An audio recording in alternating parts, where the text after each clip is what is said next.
드디어 이제 저희들 룻기를 끝내고 사무엘로 넘어왔습니다. 이게 약간 뒤죽박죽입니다. 그럴 수밖에 없는 게 다시 한번 말씀드리지만은 우리가 보고 있는 성경은 지금 보고 있는 성경 자체가 70인역 순서기 때문에 방법이 없습니다. 그렇지만 유대인들이 갖고 있는 성경 순서로 보면은 지금 룻기로 갔잖아요. 이게 이제 시가서, 역사서에 포함되어 있는 룻기에서 다시 사무엘로 들어간 겁니다. 그러니까 뭐 이거는 뭐 저희들이 어떻게 변경할 수가 없습니다. 그러니까 우리가 보고 있는 성경도 중요하고 또 유대인들이 사실 유대인들이 아니죠. 하나님께서 이렇게 왜 이렇게 분류를 해놨는지는 이건 예수님께서 또 한 번 더 말씀해 주셨기 때문에 이걸 쫓아가는 것이 아마 좋을 것 같아요. 자, 그래서 사무엘은 뭐 당연히 대언자니까 대언서에 들어갑니다. 그러면은 왜 요수아, 사사기, 사무엘, 열왕기, 이사야 다 전부 다 대언서로 들어가냐? 대언의 의미를 우리가 이제 한번 배웠습니다. 하나님께서 주신 말씀을 그대로 전하고 순종하고 선포하는 이 대언의 어떤 직분이 중요하기 때문에 이 테두리 안에 가둬놓지 않았나 생각이 듭니다. 어쨌든 이게 이제 마소라 성경의 테두리입니다. 자, 오늘 사무엘이 태어나서 드디어 이제 하나님께서 기뻐하시는 도구가 되기까지의 여정이 있는데 그 첫 번째 배경을 한번 보겠습니다. 오늘 이제 우리 성경으로는요 많지는 않습니다. 많지는 않고 75페이지에서 78페이지 이 사이를 이제 하게 됩니다. 사무엘 시대적 배경을 보면은 이제 3절까지를 제가 읽겠습니다. 사무엘서 1장 1절에서 3절. 이제 에브라임 산에 라마다임 소빔 출신의 어떤 사람이 있었는데 그 이름은 엘가나더라.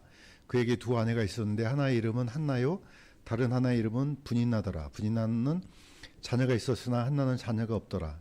이 사람이 해마다 자기 도시에서 나와 실로에 계신 만군의 죽기에 올라가 경비하며 희생물을 드렸는데 엘리의 두 아들 홈리와 비느하스가 거기서 주의 제사장으로 있더라. 이게 이제 사무엘의 이제 배경입니다. 그러니까 결국 우리가 알 수 있는 것은 룻기하고 비슷하구나라는 걸 알 수 있습니다. 배경이 사사 시대예요. 그러니까 어떻게 보면 이제 마지막 사사가 되겠죠. 성경에는 사무엘도 사사로 나옵니다. 그러니까 아마 이제 사사 시대의 종결자로서 사무엘이 나오고 바로 그 앞에 이제 엘리가 나옵니다. 뭐 이미 저번에 한번 그 배경에 대해서 이 얘기를 했습니다. 룻기에 보면은 이제 누구죠? 거기 나오미가 베들레헴에서 모압으로 들어가지 않습니까? 이 배경하고 맞물립니다. 이때는 이제 예루살렘이 없었기 때문에 없는 게 아니고 있긴 있었지만은 예루살렘이 어떤 수도 역할을 한 게 아니었죠.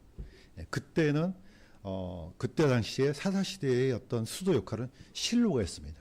왜냐하면 실로에 이제 하나님의 성막이 있었기 때문에. 자, 라마는 어디입니까? 사무엘의 고향이죠. 이 라마에서 어디로 갑니까? 실로로 올라갑니다. 여기서 찾아보니까 직선거리로는 한 20km, 그때 당시의 길로는 한 25km 정도. 그러니까 라마에서 실로로 올라가서 예배를 드렸고 이제 희생 제물을 드렸던 이 장면이 지금 나옵니다. 자, 그 이면에 또 누가 나옵니까? 나오미는 베들레헴에서 이제 먹을 것이 없으니까 어디로 갑니까? 요단을 건너서 모압으로 들어가죠. 바로 이제 이 배경인 거죠. 그러니까 이 배경하고 사실 어떻게 보면 맞물려 있습니다. 어쩌면 그래서 이제 룻기가 사무엘 사이에 끼어 있는 게 일리가 있어 보입니다. 시간표상으로는. 그런데 유대인의 마소라 성경에서는 이게 이제 약간 분류가 다릅니다. 적어도 우리가 이제 성경을 볼 때 어느 지방에서 지금 무슨 일을 하고 있었는지 약간 들어오면은 배경을 이해하는데 좀 굉장히 좋지 않겠나 생각이 듭니다. 자, 그때는 이제 블레셋이 있고요, 모압이 있고 암몬이 있고. 그러니까 이제 나오미는 강을 건너서 모압 지방에 들어가서 살다가 이제 다 죽고 남편도 죽고 두 아들도 죽고 이제 다시 돌아오는 장면이 나오죠. 역시 이제 사무엘도 그 시대에 라마에서 이제 드디어 이제 아버지 엘가나가 실로로 가서 희생제물을 드리고 이제 왔다 갔다 할 때 드디어 이제 한나가 나와서 드디어 이제 사무엘이 이제 진행됩니다. 자, 그 배경을 보면은 이게 왜 이런 장면이 나올까? 가장 포인트는 어디입니까? 사실 엘리 제사장이죠.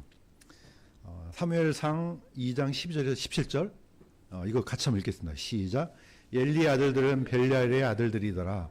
그들이 주를 알지 못하였더라. 이 청년들의 죄가 주 앞에 심히 컸으니 이는 사람들이 주의 허물을 멸시하였기 때문이더라. 늘 뭐 계속해서 반복하지만은 이스라엘의 흥망성쇠는 하나님과의 예배 관계입니다. 이게 하나님께서 기뻐하시는 관계, 그 예배가 진행되면은 아무 문제가 없습니다. 그런데 이게 무너져요. 무너지는데 항상 누가 문제냐? 제사장이 문제죠. 1차 책임은 백성들도 문제지만은 제사장이 문제예요. 왜냐면은 제사장이 그 사이에서 역할을 해줘야 되거든요. 이게 안 되니까 어떻습니까? 가운데 있는 이 레이지파 제사장이 중보자 역할을 제대로 못하니까 이제 이스라엘이 점점 무너지기 시작합니다. 그런데 이 엘리는 제사장이에요. 대제사장입니다. 이다말 계열의 대제사장이죠. 자, 레이지파를 보면은 이 아론의 계열은 아론은 네 아들들이 있었습니다. 첫 번째가 누구죠? 저기 불타 죽은 두 아들. 갑자기 생각이 안 나네. 아니 그거 말고요. 홈리와 비나스가 아니고 나답과 아비후. 두 사람이 이제 성전에서 죽고 성막에서 죽고 그 다음에 엘리에셀과 이다말이 나옵니다. 그런데 이때는 이다말 계열의 엘리가 대제사장으로 있었고 그 아들이 제사장으로 있었죠. 자, 그런데 이 엘리 아들 두 제사장이 문제입니다.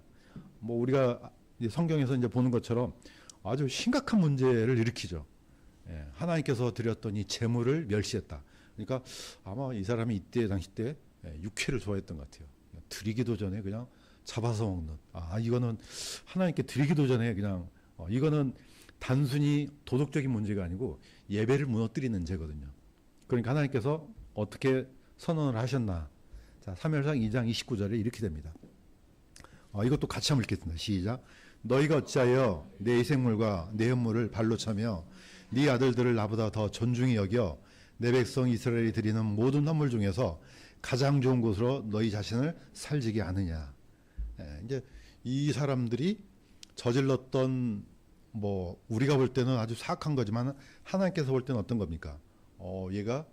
이 사람들이 나보다 엘리에 대해서 나를 섬기는 자가 아니고 오히려 이 드리는 제물로 인해서 자신들을 유용하게 하는 유익을 위해서 하는구나.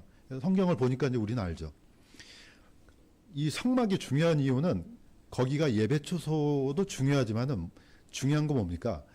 바로 하나님의 드리는 이 제물로 자신들의 유익을 결국은 예수님께서 모리아산에서 올리브산에서 모리아산 그때 예루살렘 성전으로 왔을 때 성전을 체크한 이유가 있죠. 이게 보여주시는 거죠. 뭐가 문제인지를 보여주는 거죠. 그러니까 와서 보니까 거기에 뭐 돈 바꾸는 사람, 사고 파는 자들 하나님께서 기뻐하시는 그런 성전이 아니고 뭐가 됐습니까? 강도의 소굴로 됐죠. 이때도 똑같아요. 뭐 상황만 바뀌고 시대만 바뀌었을 뿐이지 그 본래의 형태는 똑같은 거예요. 이게 무너지면 어떻습니까? 그러면은 뭐 나라가 망가지는 거죠. 자, 이 사람들의 죄에 대해서 성경은 약간 좀 구체적으로 얘기를 합니다. 한번 보겠습니다. 성경에서는 사망에 이르는 죄가 이제 신약에 나오잖아요. 총 3가지 죄가 나옵니다. 이것도 약간 우리가 묵상을 깊이 하면은 큰 유익한 점이 많을 것 같습니다. 사무엘상 3장 14절에 보면 이렇게 되어 있습니다. 하나님께서 엘리의 집의 불법은 희생물이나 헌물로 영원히 제거되지 아니하리라. 용서하지 않겠다는 거죠. 그 다음에 어떤 제물로도 이제는 아예 그냥 용서 자체의 모든 통로를 막아버렸습니다. 마태복음 12장 31절에 32절 이것도 제가 읽겠습니다. 온갖 종류의 죄와 신성모독은 사람들이 용서를 받되 성령님을 대적하여 신성모독하는 것은 이 세상에서나 오는 세상에서나 그는 용서받지 못하리라. 우리는 보통 이걸 성령 해방죄라고 그러지 않습니까? 이거는 길이 없다 이거예요. 용서받지 못한다. 그다음에 사도 요한이 이제 요한일서 5장 16절에 이렇게 합니다. 사망에 이르지 아니한 죄가 있다. 형제들이 사망에 이르지 않는 죄가 있으면 강구하라. 그런데 사망에 이르는 죄가 있다. 그러면서 이렇게 합니다. 사망에 이르는 죄가 있는데 나는 그가 그것으로 인해 기도하라고 말하지 아니하노라. 이 죄는 방법이 없으니까 하지 말라 이겁니다. 자, 사실은 이게 하나는 엘리 시대, 하나는 예수님 시대, 하나는 예수님 이후 시대예요. 시대가 바뀌었을 뿐이지 원리는 똑같아요. 어떤 원리냐? 대속의 측면에서는 똑같습니다. 자, 이 대속의 측면에서 왜 이게 무서운 죄냐? 엘리의 두 아들들이 저질렀던 범죄는 뭡니까? 백성들이 자기의 죄를 대속하기 위해서 재물을 갖고 왔어요. 그런데 이걸 방해해요. 그러면 이 백성의 죄는 대속이 됩니까? 안 됩니까? 안 되죠. 구약시대 관점이에요. 물론 우리는 뭐 그럴 필요가 없지만은 그 시대 때는 이게 중요한 거예요. 대속이 돼야지 뭐가 됩니까? 하나님과의 관계가 회복이 되는 거예요, 이게. 그러니까 정상적인 예배가 되는 거죠. 근데 이것을 중간에서 가로채거나 망쳐버리면은 백성의 죄는 대속이 안 되는 거죠. 그러면은 이 제사장이 저질렀던 범죄는 뭐가 됩니까? 하나님 앞에 하나님과 사람 사이에 있는 재물을 없애버린 거죠. 그러면은 무슨 방법으로 이게 대속이 됩니까? 안 된다는 거예요, 이게. 이 죄는 하나님께서 용서해주고 싶어도 안 되는 거예요, 이거는. 사이에 하나님과 사람 사이에 대속물이 없는데 어떻게 돼요, 이게? 이게 이제 대속의 측면이죠. 자, 마태복음에 있는 성령 해방죄는 딴 게 아니에요. 성령님은 최후의 증거자예요. 이게 증거의 영이에요. 자, 바로 예수님께서 하나님께서 보내신 하나님의 아들로 오셨어요.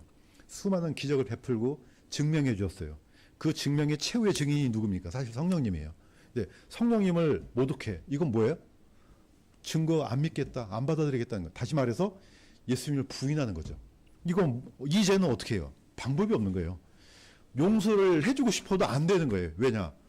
대속물이 없잖아요. 예수님이 대속물인데. 그걸 증명하는 분이 성령님인데 안 믿어 잃어버리면 어떻게 해요? 방법이 없는 거예요, 이것도.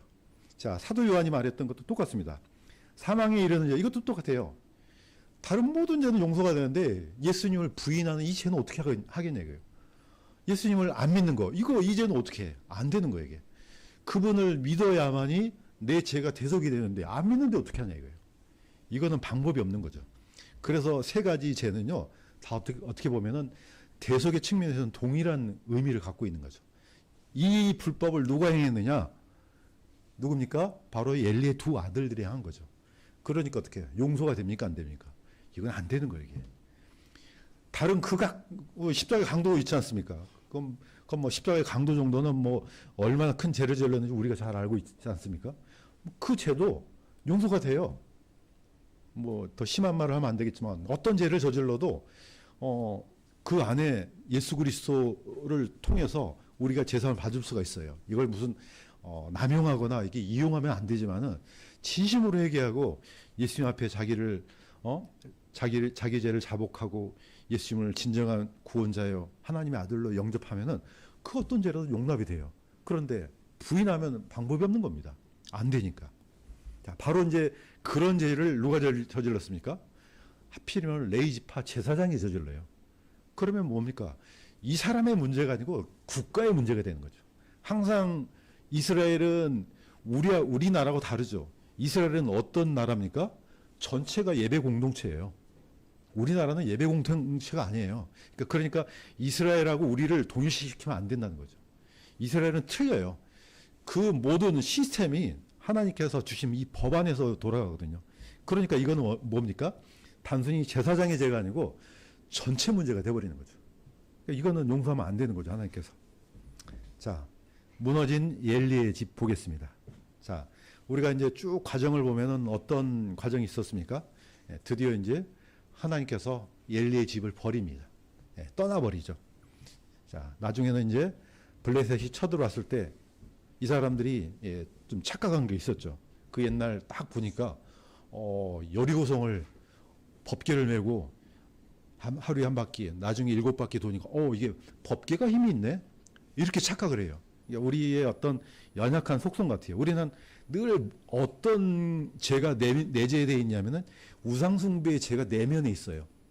어떤 훌륭한 사람, 어떤 시스템, 심지어 로마 카톨릭, 큰 힘 있는 사람 어떻게 합니까? 그쪽으로 기울어져요. 우리 안에 이게 항상 있으니까 하나님께서 아마 이걸 철저하게 계속해서 반복적으로 얘기하시지 않았나 생각이 들어요. 자, 이걸 메고 나갔어요. 하나님이 무슨 뭐 법궤 안에 계십니까? 물론 법궤를 통해서 하나님의 영광을 드러냈을 뿐이지 이것도 결국은 물질이잖아요. 그거 아무것도 아니에요. 그런데 이 법궤를 빼앗기는 초유의 사태가 벌어집니다. 이것을 들었던 이제 비나스의 아내, 제사장의 아내가 이렇게 얘기를 합니다. 사무엘상 4장 21절 같이 읽겠습니다. 시작. 영광이 이스라엘에서 떠났다며 그 아이의 이름을 이가봇이라 했으니 이는 하나님께를 빼앗겼고 또 자기 시아버지와 남편이 죽었기 때문이더라. 이거는 이스라엘 역사에서 처음 있는 일이에요. 법궤를 빼앗겼다? 그러면 이스라엘 백성들은 똑같이 생각을 했을 거예요. 이게 끝났구나, 나라가. 예, 역시 비나스의 아내도 똑같이 얘기합니다. 영광이, 영광, 우리가 말하는 이 영광은 번역이 힘든 단어예요. 왜냐하면 이게 사실 무겁다는 뜻이거든요. 그러니까 압도적인 무거움.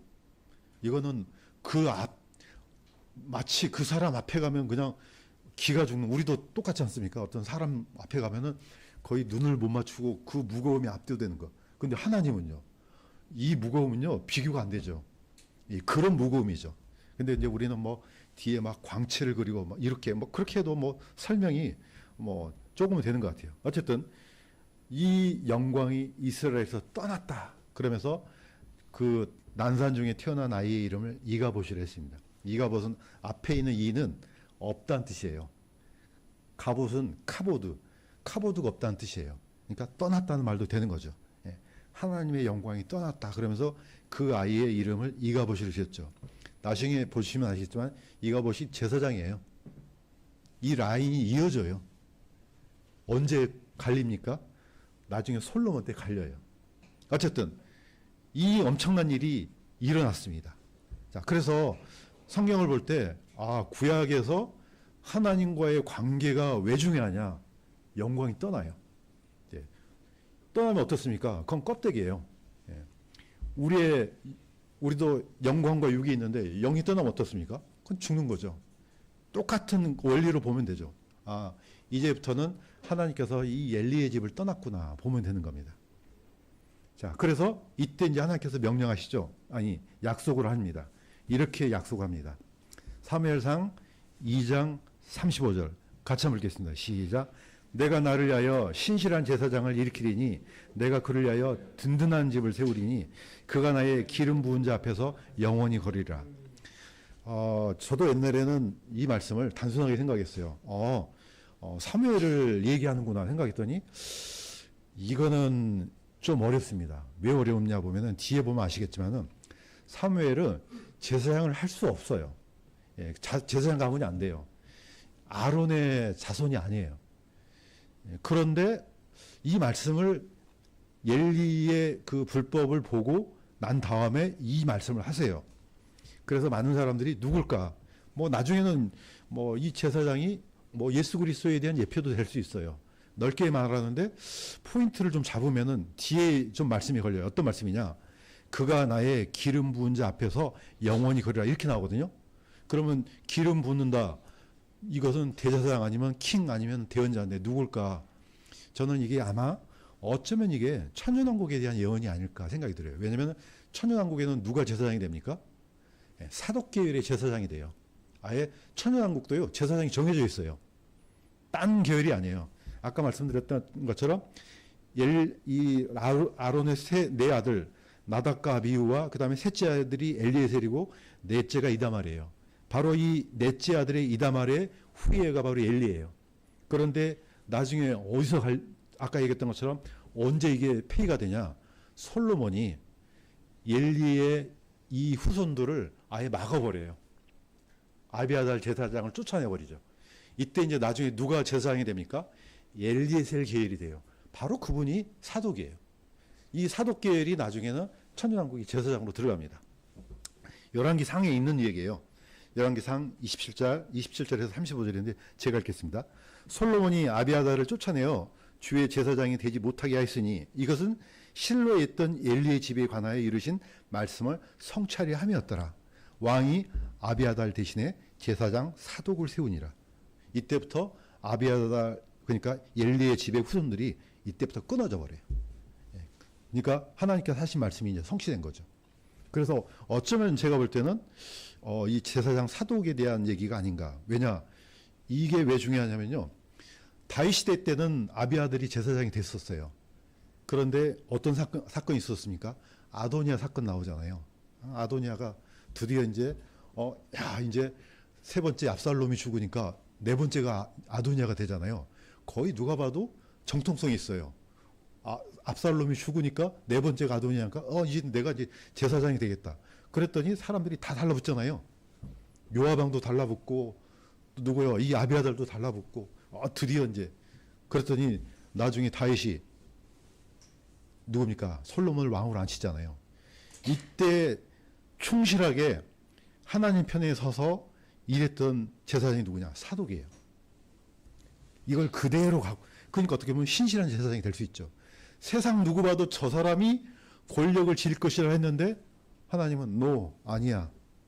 예, 드디어 이 사독계열의 제사장이 천년왕국까지 이어집니다. 뭐 저도 이렇게 딱 부러지게 얘기는 못하겠어요. 근데 아마도 이러지 않을까 생각이 좀 많이 듭니다. 자, 어쨌든 두 제사장이 이제 비교가 돼요. 엘리는 정통성이 있어요. 그런데 사무엘은 제사장이 될 수가 없습니다. 왜 안 되느냐? 역대상에 보면 이렇게 됩니다. 자, 스무엘은 엘가나의 아들이요. 역대상 6장 28절에서 38절을 제가 좀 압축을 한 겁니다. 스무엘은 사무엘이에요. 원어는 똑같아요. 왜 이걸 스무엘로 했는지 모르겠지만 어쨌든 사무엘은 엘가나의 아들이요. 엘가나는 고라의 아들이요. 고라는 쭉 하면 누굽니까? 레이의 자손이고 바로 이 야곱의 아들이에요. 자, 야곱의 아들의 계율은 맞는데 레이 지파가 모든 레이 지파가 다 제사장이 되는 게 아니잖아요. 이때 고라가 반란을 일으켰죠. 아니, 나도 레이 지파인데 아니 왜 당신들만 제사장 돼? 이렇게 해서 반란을 일으켰어요. 자, 어떻게 됐습니까? 우리가 잘 아는 것처럼 고라의 그 집안이 전부 다 어떻게 해요? 땅속으로 묻혀버렸죠. 그런데 그 아들들은 하나님께서 죽이지 않으셨어요. 바로 그 고라의 자손이 누굽니까? 사무엘이에요. 자, 저는 이게 굉장히 쇼킹하더라고요. 왜냐? 불가능해요. 제사장이 되는 게 불가능한 라인이에요. 그런데 그 제사장보다 더 훨씬 하나님을 섬기는 제사장 같은 사람이 바로 사무엘이라는 거죠. 자, 똑같은 라인을 보세요. 야곱은 장자가 아니니까 이 라인을 만들어낼 수가 없습니다. 불가능해요. 어떻게 합니까? 아브라함과 이삭과 에서로 이어져야 돼요. 그런데 어떻게 했습니까? 성경은 아브라함과 이삭과 야곱으로 이어져요. 불가능한 라인이 만들어지는 겁니다. 저는 이게 약간 그런 의미하고 좀 비슷한 것 같아요. 사무엘이 없었으면요, 이 이스라엘은 다 끝장났어요. 사무엘이 있음으로써 어떻게 됩니까? 하나님과의 관계가 다시 회복이 되고 드디어 왕족으로 넘어가요. 너무너무 중요한 사람이죠. 사무엘은 최후의 사사요. 어떻게 보면 신실한 대언자예요. 나중에 좀 아시겠지만 이제 다음번에 가겠지만은 사무엘은 또 신실한 또 뭐도 됩니까? 나실인이요. 뭐 타이틀이 다 붙습니다. 이 위대한 대언자가 있음으로써 다시 나라가 회복이 되는 역사가 일어납니다. 자, 그런데 포인트는 뭡니까? 이게 왜 이렇게 됐냐 이거죠. 사무엘이 어떻게 해서 만들어졌냐? 오늘 우리가 드렸던 이 찬양하고 관련돼요. 기도. 누구의 기도입니까? 한나의 기도예요. 많은 사람이 기도한 게 아니에요. 딱 한 사람이에요. 사무엘상 1장 11절 같이 한번 읽겠습니다. 시작. 오 만군의 주여, 만일 주께서 참으로 주의 여종의 고통을 돌아보시고 주의 여종에게 사내 아이를 주시면 평생토록 그를 죽게 드리고 삭도를 그의 머리에 대지 아니하겠나이다. 이것도 오자가 나왔네요. 대지 아니하겠나요? 자, 우리가 한나의 배경을 우리가 잘 알고 있는 것처럼 한나는 어떻게 보면은 그것도 약간 이상한 일이에요. 제사장이 두 아내가 있다. 이것도 좀 이상한 일이에요. 정상적인 건 아니에요. 어쨌든 한나에게는 아이가 없고 누굽니까? 분인나에게는 아이가 있었어요. 그러니까 한나는 애가 탄 거죠. 자, 이렇게 이제 하나님께 기도합니다. 주의 여종의 고통을 돌아보시고 사내 아이를 주시면은 하나님께 드린다고 해요. 이게 어떻게 보면은 굉장히 중요한 결단이에요. 사실 첫 번째 태어난 아들은요, 그의 모든 것이에요. 첫 아이를 드린다 이 말은 전부 다 드린다는 뜻이에요. 한나는 그 결단을 하는 겁니다. 첫 아이가 태어나면은 드리겠습니다. 이 말은 나의 생명을 다 드리겠습니다. 이거하고 똑같거든요. 나시린으로 드리겠다는 거죠. 그러니까 이 나시린은 어떤 의미가 있냐면은 그 사람뿐만 아니고 부모도 똑같아요.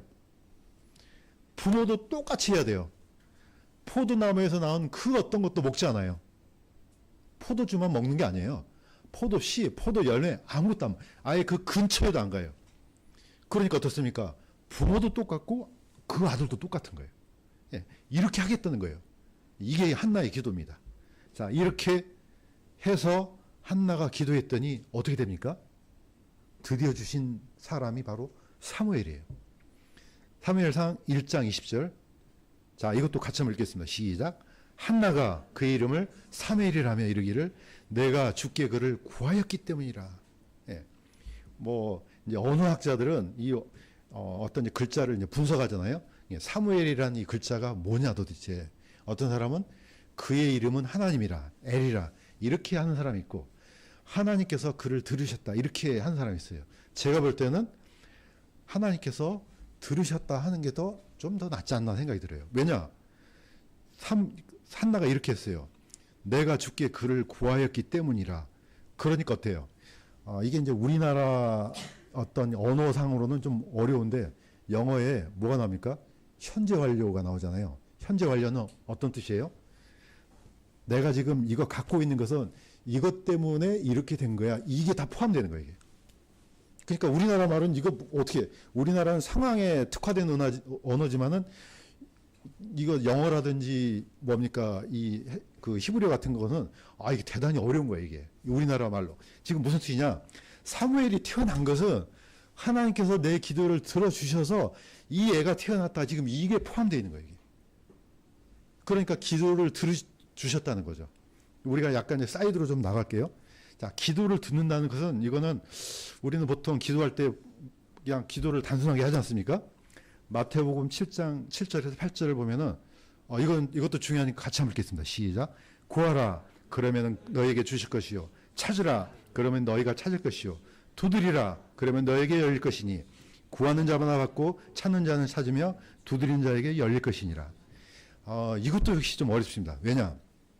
구하라 그러면 우리나라는 그냥 구해 이런 뜻이지만은 헬라어로 들어가면 이게 현재형 명령이에요. 명령형이 크게 두 가지가 있어요. 현재형 명령하고 부정과거 명령이 있어요. 부정과거 명령은 과거라는 뜻이 아니고 행동이 딱 단번에 끊어져요. 그냥 구해. 뭐 나중에 모르겠어. 예를 들면 그 뭡니까? 예수님께서 나사로를 풀어놓으라 그러잖아요. 예, 풀어놓으라 그러면 칭칭 감겨 있을 때 풀어놓다는 것도 어떤 명령이냐면 이거는 부정과거 명령을 써요. 그 뜻은 뭐냐면 후딱 풀어 이거예요. 현재를 쓰면 계속해서 풀어 이런 뜻이 돼요. 구하라 그러면요 계속해서 구해 이 말이에요. 이걸 우리나라는 표현할 길이 없어요. 찾으라 이것도 계속해서 찾아. 두드리는 것도 계속해서 두드려 이거예요. 한나는 이렇게 기도한 거예요. 성경에는 단순하게 나왔지만은 사력을 다해서 끊임없이 기도하니까 들어주셨다 이 뜻이 되는다는 거죠. 그러니까 우리도 삶 속에서 주여 딱 기도하고 에이 안 들어주네 끝 이러면 돼요 안 돼요? 안 된다는 거죠. 그 결과는 우리가 알 수는 없지만은 하나님의 마음을 움직일 정도로 계속해서 하는 거죠. 이게 누구의 기도냐? 한나의 기도라는 겁니다. 그랬더니 하나님께서 단순한 한 사람이 아니죠. 사무엘 안에는요 국가가 걸려 있어요. 한나의 그 한 사람의 짧은 게 아니죠. 한나의 그 엄청난 기도가 나중에는 뭘 만들어요? 나라를 구하는 사람을 만들어내는 겁니다. 똑같습니다. 예, 결론 내리겠습니다. 작은 시작. 이거 소홀하게 이 생각했던 큰일 나요. 누가복음 16장 10절 같이 한번 읽겠습니다. 시작. 가장 적은 것에 신실한 자는 또한 많은 것에 신실하고 가장 적은 것에 불의한 자는 또한 많은 것에 불의하니라.